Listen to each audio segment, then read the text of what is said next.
So, we'll talk a lot today about the grid. The grid. Someone said, are you ever going to talk about the vortex again? No, we just like the grid now. The vortex is the holding pattern where all that you've asked for is. The grid is your vibrational stance, and when you strike it right with who you are, when you strike that vibrational stance with the core of who you are, and therefore everything that you've put into your vortex, then everything that is in your vortex that is wanted flows in. Your grid fills in with what you call manifestations. The grid fills in. The grid fills in. It fills in with an emotion first. It fills in with thought. It fills in with impulses. Then it begins to fill in with dialogue from others. It fills in, it fleshes out into what you call manifestation. So there are a couple of things that we want to establish at the beginning of this discussion about the grid. First, it is powerful, it's who you really are, it is emanating, it's not hard to find, look for it. And second, don't try to fill it in yourself in any way other than establishing a vibrational pattern within you that allows all of the pieces, all the exquisite, specific, deliberate pieces that you put into your vortex to flow into your experience. And those who are watching you, who don't really understand this, they'll be amazed at what they see, because they will notice that you're always stable, you're feeling good, and that everything you want flows to you. They'll say, who are you? Who are you? How is it that you just establish an idea and it just flows to you as if to say, here, beloved one, is this what you had in mind? They'll say, that's just freaky.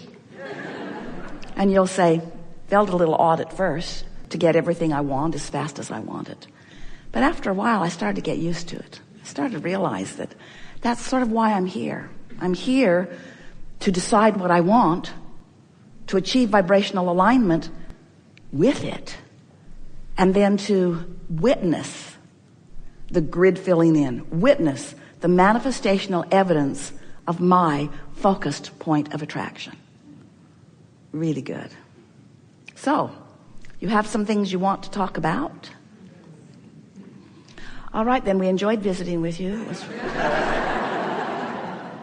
It's nice to know that as this gathering unfolds, that everything that's on your mind will be addressed. It is our promise to you. Now think about someone like that who has been living and flowing into the vortex, sending the rocket, sending the rocket, sending the rocket, surrounding themselves with others who have stimulating ideas. So sending off the rocket, sending off the rocket, sending off the rocket, sending off the rockets. Attending forums, talking with people in the know, having stimulating conversations, all satisfying and stimulating, but in the process giving birth to rocket, rocket, rocket, rocket, rocket. And then somehow finding alignment with what they've created in their vortex and the idea flowing. An idea that when the idea flows, they feel the magnitude of it. You can't feel the magnitude of a little idea. That's why step one matters so much. You want to parlay your vortex into high-flying, really strong, powerful desires. And then when you come into alignment with that, the magnitude of the feeling lets you know without any doubt that you have an idea that is worth pursuing. Nothing can keep you from following up on an idea like that. And then, of course, the ideas come and come and come and come. We're not just talking about an idea. The success of those that you are speaking of didn't come from one idea. They didn't just stumble on an idea and then set it into motion. Those ideas kept coming and kept coming and kept coming. Right place, right time, right place, right time, right place, right time, right place, right time. Kept coming and coming and coming and coming and coming and coming and coming. There are thousands of decisions that were made and are still being made in the process of that evolution of that, you see. We want you to think of the fun, and this is so what we want you to hear. Because this is what most people don't know about those people that you are talking about. Because most people who are standing on the outside of a creation like that think that, they just stumbled on an idea and then their fun started. Their fun started long before that idea hatched. They were having fun in the sifting and sorting. They were having fun in the speculation. They were having the fun in the picking the minds of others. They were having fun in the dreaming of what could be. They were having fun in the launching of the rockets. They were having fun in the tuning themselves into the alignment of it. You see, it's not just the culmination of something, because there never is a culmination. It looks like that to you if you're on the outside of it. Bam! It looks like boom! It just happened for that person. But the fun is in the molding of the energies, you see. It would be like someone creating a magnificent statue, and you say, oh, it must be really fun now that this is complete. And any artist would tell you, not that much fun now. Sort of done with that. Sort of done with that. But I'd sure like to show you the clump of clay I'm working on now. Say, well, that clump of clay doesn't look like much. I know, but this is where all the fun is. It's where all the fun is. The fun is in the becoming. The fun is in the discovery. The fun is in the alignment. The fun is in the new idea. The fun never stops, you see. It never stops. And so those people that you're speaking of, they still are flowing. They still are adding to it. And if they're not, then their whatever it was that they created is diminishing. And what we're wanting you to understand is that, yes, of course, you know what you don't want, but you also know what you do want. And the art of allowing, which is what we call these seminars, is about utilizing your emotional guidance system in order to recognize which end of the wave you're on every subject in the world. In other words, you, in the living of life and in the sorting through the contrast, you have launched a myriad of never-ending desires.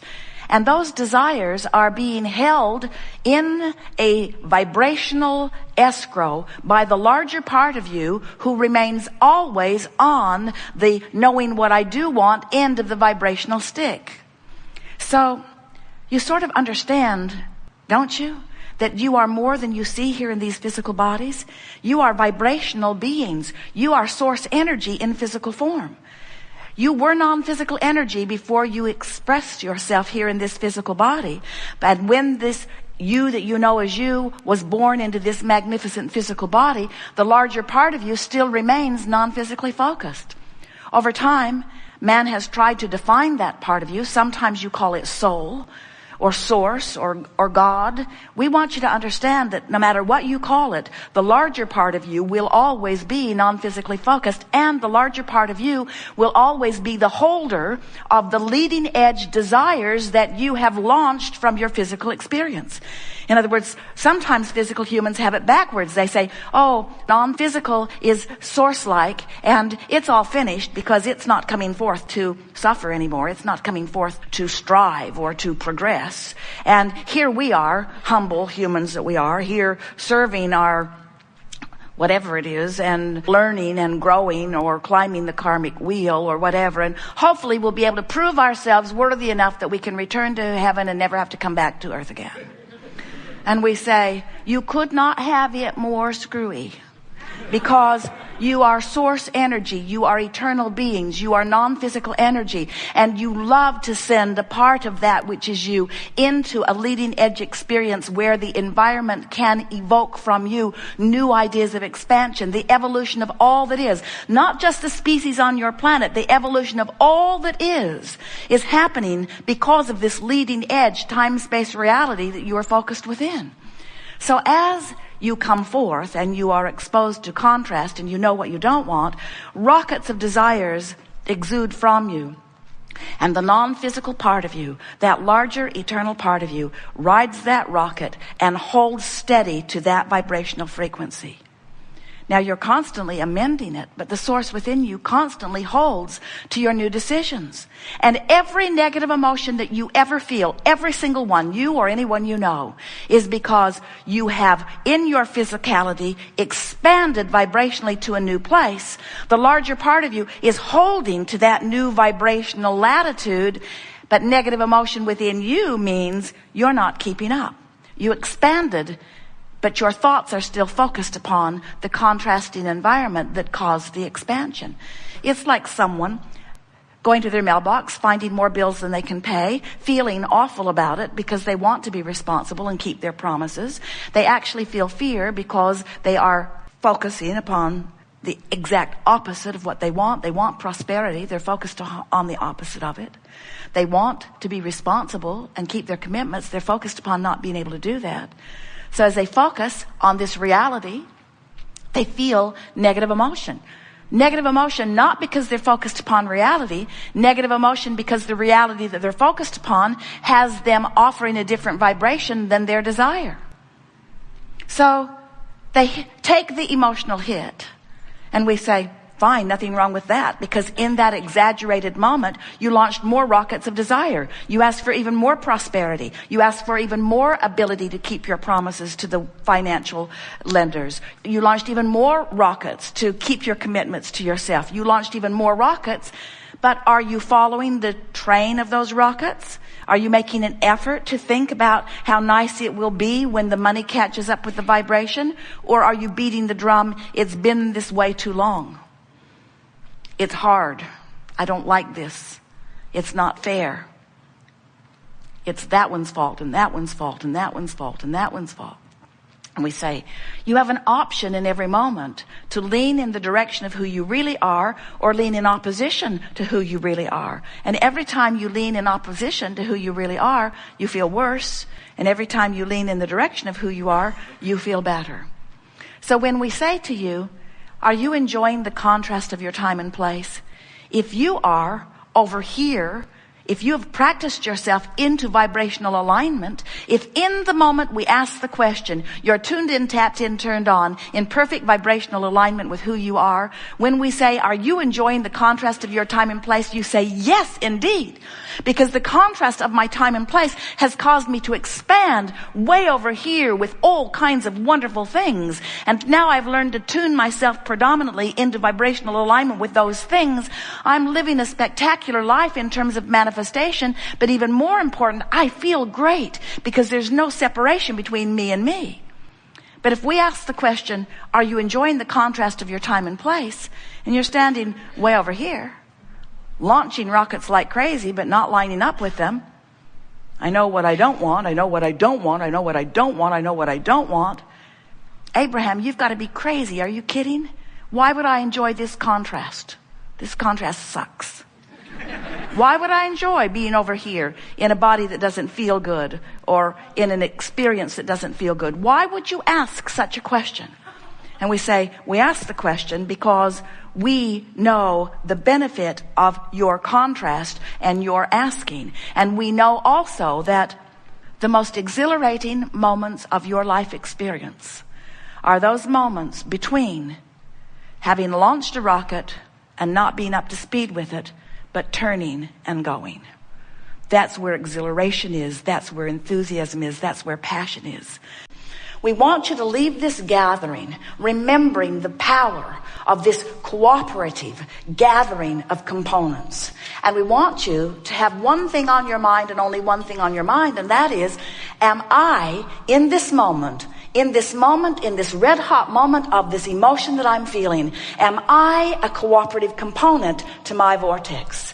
And if that will be the dominant question that you ask, then you will have an easy answer, because your emotions will let you know if you're a cooperative component or if you're still a holdout.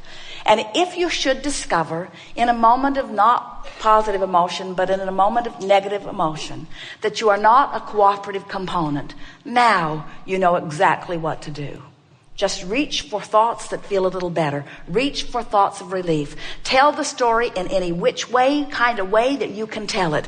Give yourself the benefit of the doubt. Look for reasons to praise. Look for reasons to appreciate. But find some way right now to get yourself in the vortex. And be like we were together with these people who sat here in the hot seat today. Don't give up on it just because the thought doesn't come immediately. Stay with the concept that you're going to get in the vortex. I'm going to get in the vortex. I'm going to get in the vortex. I'm going to get in the vortex. I'm going to get in the vortex because that's who I am. I'm going to get in the vortex because that's where I belong. I'm going to get in my vortex because that's where all the good stuff is, but I'm going to get into the vortex because that's the vibrational resonance that is truly who I am. And as you play this game just for a little while, people who are watching you, whether they're in or out of their own vortex, people who are watching you will notice the deftness with which you create your own reality. They will say to you, I just barely heard you commented about that, and here I see you totally involved in it. It seems that you no sooner have to speak it than the universe or something cooperates and presents to you the path for the creation of it.